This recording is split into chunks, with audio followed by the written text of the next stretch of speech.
Welcome to another quick tutorial.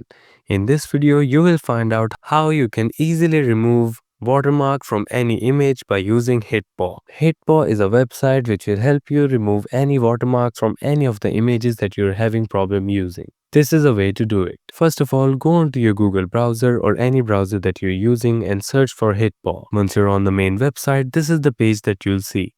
You can download the software or you can use the online one. To remove the background, click on Remove Now. You'll be redirected to this page where you can now choose the image that you want to use here, or you can even drag or drop the image. Click on Choose Image and select the image that you want to use. In this case, I'm just going to use one for example. Once your image is loaded up, you'll have a brush to use.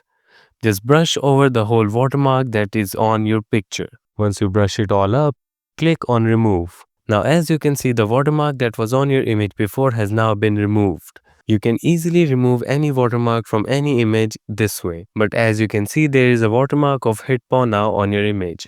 That is because HitPaw is a paid website and you'll need to buy a monthly or yearly subscription in order to get those images. If you want to buy one, just click on the download option or the upgrade option from the top and you'll see all the options. Thank you so much for watching this video. If you find this helpful, make sure to subscribe for more tutorials like this.